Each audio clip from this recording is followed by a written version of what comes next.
Hello and welcome to Theology on Tap. And I've been talking about being born again, and this is the third video of it. But it's not because there are three parts to it either.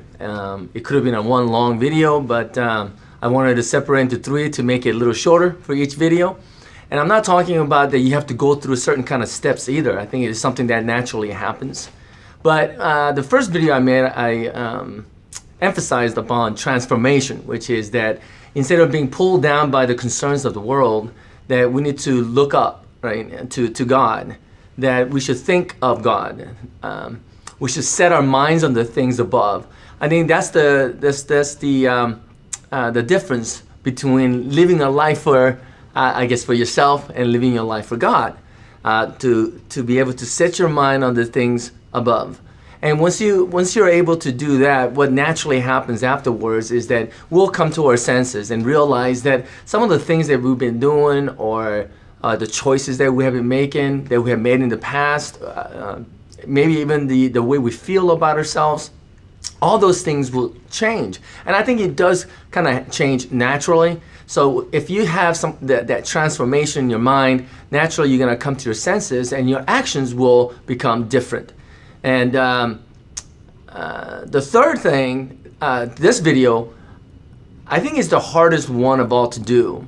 Because once you have transformed your mind and then you have come to your senses and you start making changes, keeping that up is going to be the difficult part.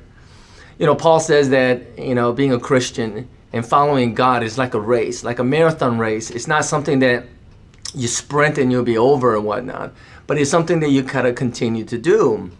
I heard a story one time about cheetahs. They're the fastest animal in the world. I think could go up to like 60, 70 miles an hour, but they have a very small heart. So naturally, they can't keep that pace up too long. I mean, that's their downfall, I guess. And a lot of times, as Christians, we will have the desire to follow God and try to do things nicely and to be as godly as possible. But many times we fail in doing so because we start out great, but we always go back. And I think the reason why it is because the one that I want to talk about, being born from above, it is something that is a very difficult thing to do. Now, if you watch my other videos, this is something that I talk about quite often. I don't know where you might have heard this before, but I'm sure that all of you Christians or your friends who are Christians would say that we're all a bunch of sinners and we're no good and whatnot. And even if you have faith in Jesus Christ, we continue to call ourselves sinners.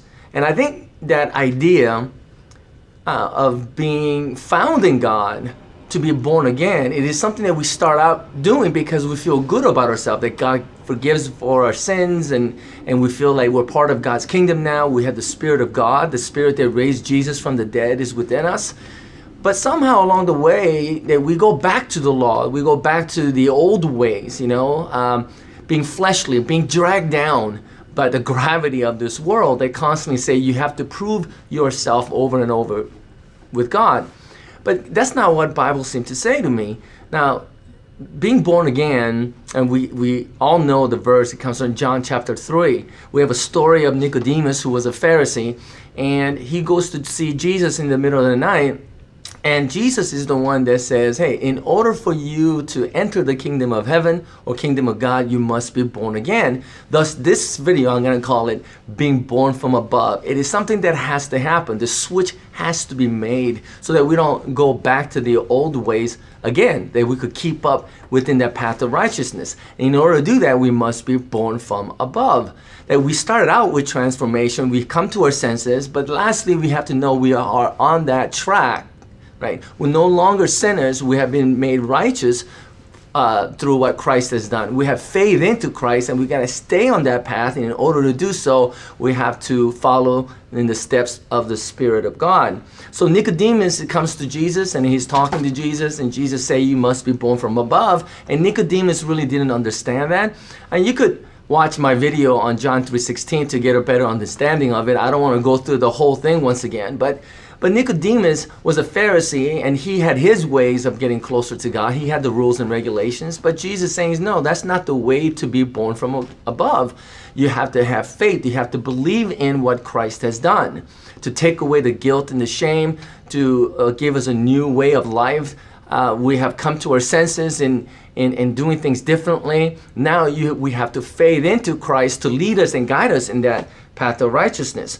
So that's what it means to be born again. So then, basically, Nicodemus says, "What shall we do? How can I do that?" And what Jesus says, it basically is you have to be spiritual. You have to follow the Spirit of God. Now, he says that by saying, you got to follow the Spirit, and the Spirit blows wherever it wants to blow, meaning we don't know where the wind comes from, and we don't know which way it's going to go, and it just kind of, goes wherever it wants to go.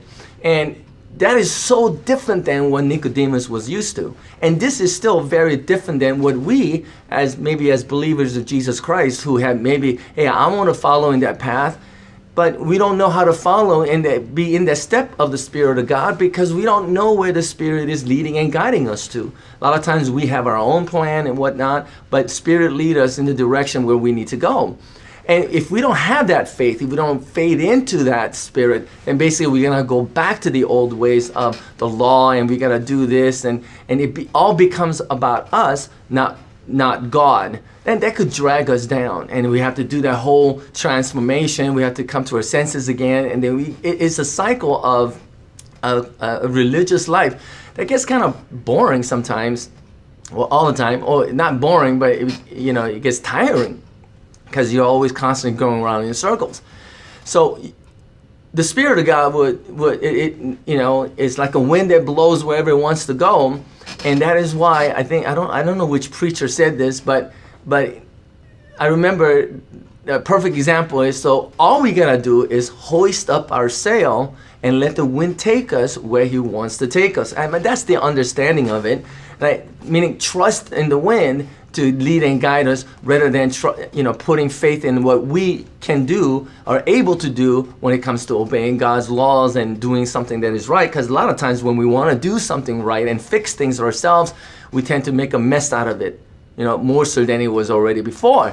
So we gotta learn to hoist up the sail and follow and let the wind, the Spirit, take us where we want to go. Right? And John, later on in John chapter 16, he says this. He said, the Spirit of truth is going to come. I mean, that's what Jesus said. The Spirit of truth is going to come. And we just need to follow in that path. Let the Spirit of truth lead us and guide us.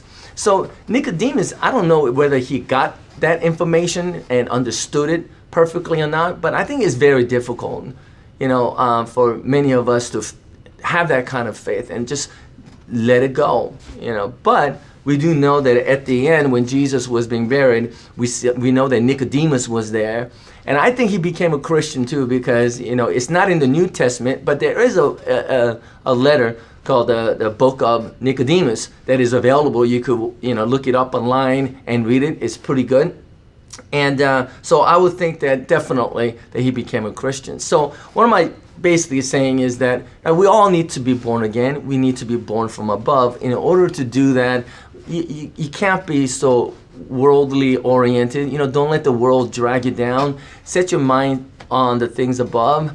We need to come to our senses about what we're doing, the things that we do that's not good for us or good for anybody, but change our behaviors, change the way we think, and learn to trust in the Spirit of God to lead us and guide us in that path of righteousness. I mean, that's all really is, Christianity is. Sometimes we want to take control of our own spiritual life, but, God says to trust in Him, and just hoist up the sail. And I will say, you want to live that life of being born again, hoist up your sail. Let the Spirit of God lead and guide you in that path that He wants you to go. I know it can be difficult, right? I know it can be difficult. But if you don't have that kind of faith, let's say, then you always gonna go back to the old ways, and it's gonna drag us all down. It's gonna drag you down. So, yep, that's what it means, I think, to be born again. And I hope this helps a little bit. And you learn to fade into Jesus Christ and hoist up the sail, and we'll see what happens. Let God take you and guide you in that path of righteousness. And once you have that faith, you don't have to worry too much about other things anyways. It's a less stressful life, I guess you could say. All right, thanks for joining me today. God bless you, and I'll definitely see you next time.